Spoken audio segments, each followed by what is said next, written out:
বিকেএসপির মাঠেই heart attack তামিমের। Ring পরানোর পর অবস্থা স্থিতিশীল, কথা বলেছেন পরিবারের সঙ্গে।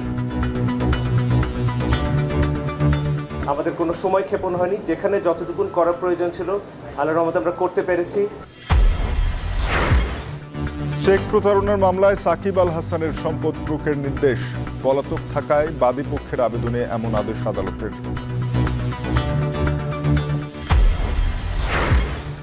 50 বছর পর ফেরি পেল সন্দ্বীপবাসী। দুর্ভোগের অবসান, সব অঞ্চলে সুষম উন্নয়ন করে এগিয়ে যাবে দেশ, বললেন প্রধান উপদেষ্টা। জাহাজবাড়িতে জঙ্গি সন্দেহে 9 জনকে হত্যায় 3 পুলিশ কারাগারে। পরিকল্পিতভাবে ইসলামপন্থীদের ক্রস ফায়ারে দেয়া হতো, বললেন প্রসিকিউটর।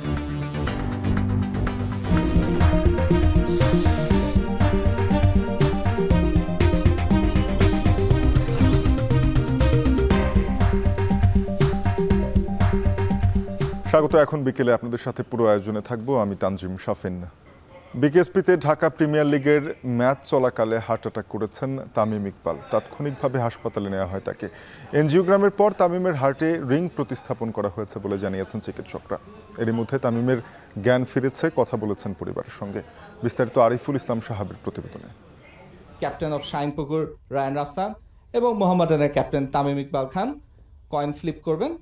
মাঠের তামিম যথারীতি মাঠেই ছিলেন। বিকেএসপিতে মোহামেডানের অধিনায়ক হিসেবে নেমেছিলেন শাহিনপুকুরের বিপক্ষে টস করতে। তবে খানিক বাদেই বুকে ব্যথা অনুভব করেন। গ্যাস্ট্রিক ভেবে প্রাথমিক চিকিৎসা শেষে আবারও ফেরেন মাঠে। তবে কিছুক্ষণ পরই টের পান অবস্থা গুরুতর। তাৎক্ষণিকভাবে প্রস্তুত করা হয় হেলিকপ্টার। যদিও পরিস্থিতি বেগতিক হওয়ায় সঙ্গে সঙ্গে নেওয়া হয় বিকেএসপির পাশের হাসপাতালে। তাৎক্ষণিক ব্যবস্থা নেন স্থানীয় চিকিৎসকরা। কিছুক্ষণের জন্য রাখা হয় লাইফ সাপোর্টে। এনজিওগ্রাম করে হার্টে রিং প্রতিস্থাপন করা হয় দেশসেরা ওপেনারের। স্টেন্টিং এর পরেও এখনো উনি অবজারভেশনে আছেন এবং ক্রিটিক্যাল কন্ডিশনে এখনো কাটেনি, এটা একটু সময় লাগবে। আর আমরা সবাই ওনার জন্য প্রাণপণ চেষ্টা করছি এবং আপনারা সবাই দোয়া করবেন। দেশসেরা এই ওপেনারের অবস্থার কিছুটা উন্নতি হয়েছে বলে জানিয়েছেন ডাক্তাররা। এরই মধ্যে স্ত্রীর সঙ্গে তামিম কথা বলেছেন বলেও জানা গেছে। সর্বশেষ যেটা, তামিমের ওয়াইফ তার সঙ্গে আছেন, আইসিইউ সিসিইউতে সঙ্গে আছেন। তার স্বজনরাও দেখা করেছেন। এখন ভালো কি এটা বলবে, তবে সে একটু কথা বলছে, আমি দেখছি যে কথা বলছে। তামিম ইকবালের আকস্মিক অসুস্থতার খবরে আগে থেকে নির্ধারিত বিসিবি পরিচালকদের বোর্ড মিটিং স্থগিত করা হয়। সাভারে হাসপাতালে ছুটে যান বিসিবি সভাপতি সহ পরিচালকরা। ফিজিও এবং অন্য প্রত্যেকটা স্টেপে আমার কাছে মনে হয়েছে যে আমরা সঠিক সিদ্ধান্ত নেওয়া হয়েছে। এই জিনিসটাই সবচেয়ে ইম্পর্টেন্ট ছিল, যে সঠিক সিদ্ধান্তগুলো প্রতিটা স্টেপে নেওয়া হয়েছে। আমরা সবাই কাছে তামিমের জন্য দোয়া প্রার্থনা করছি, ফ্যামিলির তরফ থেকে এটাই আপনাদের কাছে চাওয়া। আজ কেপিজে হাসপাতালে নিবিড় পর্যবেক্ষণে থাকবেন তামিম ইকবাল। আরিফুল ইসলাম সাহাব, এখন। তামিম ইকবালের শারীরিক অবস্থার সবশেষ অবস্থা জানাতে সাভারের ফজিলাতুন্নেসা হাসপাতাল থেকে যুক্ত হচ্ছেন রেদওয়ান শাওন। রেদওয়ান, জানাবেন তামিম ইকবালের সবশেষ অবস্থা কি জানাচ্ছেন চিকিৎসকরা?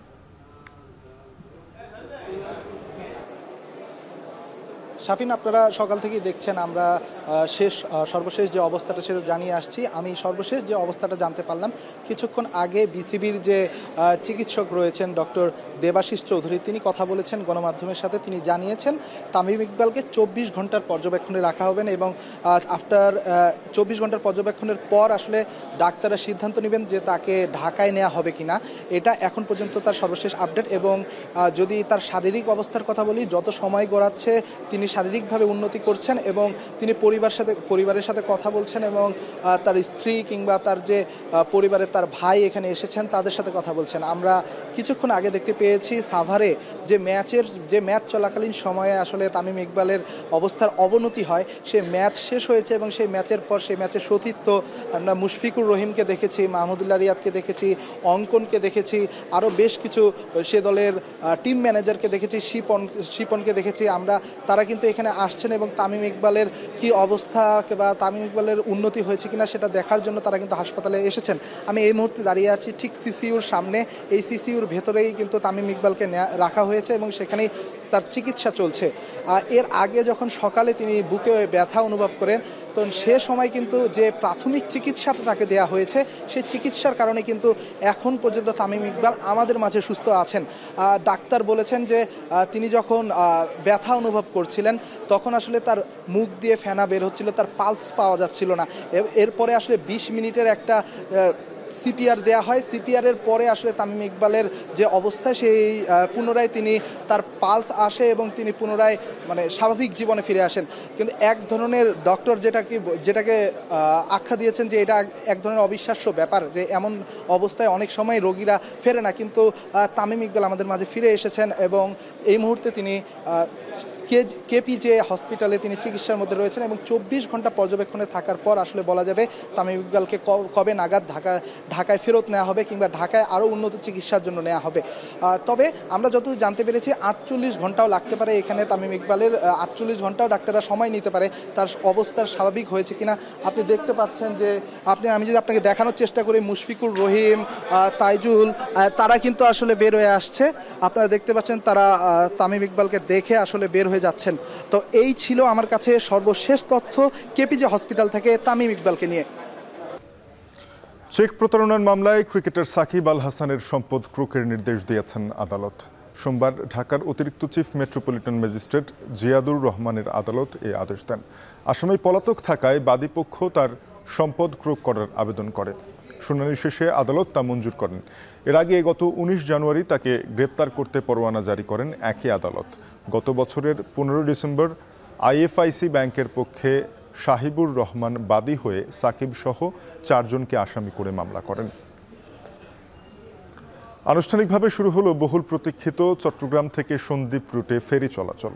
সকালে সন্দ্বীপের উপজেলা পরিষদে উপদেষ্টাদের একটি বহরের সাথে উদ্বোধনী সমাবেশে ভার্চুয়ালি যোগ দেন প্রধান উপদেষ্টা ডক্টর মোহাম্মদ ইউনূস। বলেন, সব অঞ্চলের বৈষম্য দূর করে এগিয়ে যাবে দেশ। এর আগে সকালেই সীতাকুণ্ডের বাঁশবাড়ি ফেরি ঘাটে আসেন নৌ পরিবহন উপদেষ্টা ডক্টর এম সাখাওয়াত হোসেন সহ আরও 5 উপদেষ্টা। সেখানে নামফলক উন্মোচন শেষে ফেরিতে করে সন্দ্বীপের উদ্দেশ্যে রওনা করেন তারা। প্রায় 1 ঘন্টার যাত্রা শেষে সন্দ্বীপের গুপ্তছড়ায় পৌঁছায় 6 উপদেষ্টাকে বহনকারী ফেরি। বেলা 12টায় সন্দ্বীপ উপজেলা পরিষদ প্রাঙ্গণে শুরু হয় ফেরি সার্ভিস চালুর মূল আনুষ্ঠানিকতা। অনুষ্ঠানে ভার্চুয়ালি যোগ দেন প্রধান উপদেষ্টা ডক্টর মোহাম্মদ ইউনূস। রাজধানীতে শেষ সপ্তাহে জমে উঠেছে ঈদ বাজার। বিপণী বিতান ও শপিং মলগুলোতে কেনাকাটা করতে ভিড় জমাচ্ছেন নগরবাসী। শেষ সপ্তাহে লক্ষ্যমাত্রা পূরণের আশা ব্যবসায়ীদের। ঈদ উপলক্ষে বিপণী বিতানগুলোতে থাকছে মূল্য ছাড়। বিস্তারিত দেখুন প্রতিবেদনে। আর মাত্র কয়েকদিন বাকি ঈদের, পুরোদমে চলছে ঈদের কেনাকাটা। নিজ নিজ সামর্থ্য অনুযায়ী ক্রেতারা ছুটছেন ফুটপাত থেকে শুরু করে ছোট বড় মার্কেট ও বিপণী বিতানগুলোতে। ক্রেতারা বলছেন, হাতে অল্প সময় আছে, এর মধ্যে সাধ্য অনুযায়ী নতুন পোশাক কিনে ঈদ করতে হবে। তবে পোশাকের দাম গতবারের চেয়ে বেশি বিক্রির অভিযোগ করছেন ক্রেতারা। ঈদ উপলক্ষে কেউ কেউ দিচ্ছেন মূল্য ছাড়ও। ঈদ উপলক্ষে একটা অফার দিচ্ছি, 1 পিস শাড়ি 1000 টাকা। এগুলো সাধারণত আমরা 1800, 2000, 2200 সেল করতাম। আমরা ঈদ উপলক্ষে দাম কমাই দিচ্ছি একটু। বিপণী বিতানগুলো ঘুরে দেখা যায়, ছেলেদের এবার চাহিদার শীর্ষে রয়েছে পাঞ্জাবি ও হাফ শার্ট, নারীদের পছন্দের শীর্ষে রয়েছে পাকিস্তানি শাড়ি ও 3 পিস। সুতির 3 পিস এগুলাই পছন্দ। এখন আর কি যে পাকিস্তানি 3 পিস বের হয়েছে, এটার প্রতি আর কি একটু আকর্ষণ আছে। প্রাইস রেঞ্জ খুবই বেশি, অত রিজনেবল না, মানে বাজেটের মধ্যে ওইরকম পাওয়া খুবই টাফ। যাচ্ছি যেখানে যেটা দেখছি যদি ভালো লাগছে ওভাবে কেনাকাটা হচ্ছে, ওইরকম ভাবে স্পেসিফিকলি কোনো কিছু চুজ করে আসা হয় না। এসব নিয়ে ব্যস্ত সময় পার করছেন বিক্রেতারা। বলছেন, সারা বছর ঘিরে রমজানের ঈদের বেচাবিক্রি বড় বাণিজ্যিক আশা তাদের। পাকিস্তানি জর্জেটের উপরে এবং অর্গানজা, এই দুইটাই ভালো চলতেছে, প্রাইসও একদম রিজনেবল আছে। এবার আমাদের আসলে সালোয়ার কামিজের চাহিদাটা একটু বেশি শাড়ির তুলনায়। শুরুর দিকে বেচাবিক্রি ভালো না হলেও ঈদ বাজারের শেষ সপ্তাহে লক্ষ্যমাত্রা পূরণের আশা ব্যবসায়ীদের। শাহিনুল ইসলাম, সাগর, এখন, ঢাকা। যতক্ষণই আসছে ঈদ উল ফিতরের দিন, ততই বাড়ছে কেনাকাটার ব্যস্ততা। এছাড়া বিদেশি পণ্যের পাশাপাশি কদর বাড়ছে দেশীয় প্রসাধনীর, বলছেন বিক্রেতারাই। মফিজুর রহমান শিপনের প্রতিবেদন। এবার রোজায় অন্য সময়ের মতোই ঈদ বাজারে চোখে পড়ার মতো ভিড়। কেবল নতুন পোশাক নয়, পছন্দের প্রসাধনীর ব্যবহারে নিজেকে নতুন করে সাজিয়ে নিতেও আগ্রহী ক্রেতারা। শিশু থেকে শুরু করে নারীদের হাতে মেহেদির নকশায় পূর্ণতা পায় ঈদের আনন্দ। পোশাকের সঙ্গে হাত ভর্তি মেহেদি থাকলে ঈদের আনন্দ যেন দ্বিগুণ হয়। তাই পোশাকের সঙ্গে প্রসাধনীর দোকানে বাড়ছে ক্রেতা সমাগম। ফরিদপুরের নিউ মার্কেট, চকবাজার সহ 9টি উপজেলার হাটবাজারগুলোতেও একই চিত্র। ঈদ উপলক্ষে বাজারে এবার দেশীয় পণ্যের চাহিদা সবচেয়ে বেশি। যত দিন যাবে তত আরো বেশি ভিড় হবে, এই জন্য আর কি নিলাম, আগে ভাগে নিচ্ছি আর কি। এই কারণে সবকিছুর দামই স্বাভাবিক আছে, ইনশাল্লাহ বাচ্চা কাচ্চা নিয়ে সুন্দর মার্কেট। এদিকে শহরের সকল বিপণী বিতানে ক্রেতাদের কথা চিন্তা করে আনা হয়েছে নানা ডিজাইনের পোশাকের কালেকশন। এছাড়া রমজানের মাঝামাঝিতে এসে ঈদের কেনাকাটার সঙ্গে চাহিদা বাড়ছে প্রসাধনীর, বলছেন ব্যবসায়ীরা। দেশি পণ্য অনেক ভালো চাহিদা বর্তমান আগের তুলনায়, বাইরের পণ্য খুবই কম চলতেছে। ব্যান্ড বা মালা টালা এগুলো বেশি চলে। আর মেহেদির চাহিদাটা হচ্ছে কি, যেটা আমাদের কাছে রাঙাপুরে আছে, মমতাজ আছে, মমতাজের কালারগুলো এবার একটু গর্জিয়াস করছে, গতবার থেকে এবার একটু গর্জিয়াস কালার করছে। ফরিদপুরের জেলায় বিভিন্ন মার্কেটে ছোট বড় মিলিয়ে রয়েছে শতাধিক প্রসাধনীর দোকান। প্রতিদিনই এখানে আশপাশের জেলা থেকে ভিড় করেন ক্রেতারা। এখন ফরিদপুর। 2016 সালের 26 জুলাই রাজধানীর কল্যাণপুর জাহাজবাড়িতে জঙ্গি আস্তানা সন্দেহে 9 জনকে হত্যা মামলায় সাবেক আইজিপি AK শহীদুল হক, ডিএমপির সাবেক কমিশনার আসাদুজ্জামান মিয়া ও এসপি জসিমউদ্দিন মোল্লাকে গ্রেপ্তার দেখিয়ে কারাগারে পাঠানো হয়েছে। সোমবার বিচারপতি গোলাম মুর্তুজা মজুমদারের নেতৃত্বে 3 সদস্যের ট্রাইব্যুনাল এই আদেশ দেন।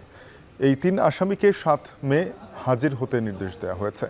রামপুরায় ছাদের কার্নিশে ঝুলে থাকা শিক্ষার্থীকে গুলি করার ঘটনায় তদন্ত প্রতিবেদন 1 মাসের মধ্যে দিতে বলা হয়েছে। মিরপুরের আরেকটি মামলায় তদন্ত প্রতিবেদন 3 মাসের মধ্যে দাখিলের নির্দেশ দিয়েছে ট্রাইব্যুনাল। পরে গণমাধ্যমকে ট্রাইব্যুনালের চিফ প্রসিকিউটর তাজুল ইসলাম বলেন, বিগত 15 বছরে ইসলামী ভাবধারার অনেককে জঙ্গি সাজিয়ে হত্যা করা হয়েছে। এবারে দেশের বাইরের খবর। ইস্তাম্বুলের মেয়র একরাম ইমামুলুকে কারাদণ্ডের প্রতিবাদে বিক্ষোভে আরও উত্তাল হয়েছে তুরস্ক। পঞ্চম দিনের মতো সরকার বিরোধী বিক্ষোভ চলছে দেশটিতে। রোববার হাজার হাজার বিক্ষোভকারীর র্যালিতে পিপার স্প্রে ছুঁড়েও তাদের বিক্ষোভ জমাতে পারেনি পুলিশ। আঙ্কারাতে সরকার বিরোধী বিক্ষোভ নিয়ন্ত্রণে পুলিশ ব্যবহার করে জলকামান। ইস্তাম্বুল আর ইজমিরেও চলছে বিক্ষোভ। কয়েকটি স্থানে বিক্ষোভকারীদের সঙ্গে পুলিশের সংঘর্ষও হয়। বর্তমান প্রেসিডেন্ট রিসেপ তাইয়িপ এরদোয়ানের মূল রাজনৈতিক প্রতিদ্বন্দ্বী এই ইমামুলু। দুর্নীতির শাস্তি হিসেবে রোববার ইস্তাম্বুলের একটি আদালত তার কারাদণ্ড ঘোষণা করে। শেষ করছি এখন বিকেল। এখন টেলিভিশনের ওয়েবসাইট দেখতে ভিজিট করুন www.ekhon.tv। যুক্ত থাকুন ফেসবুকে facebook.com/tv.ekhon এবং ইউটিউবে দেখতে ভিজিট করুন youtube.com/c/ekhon।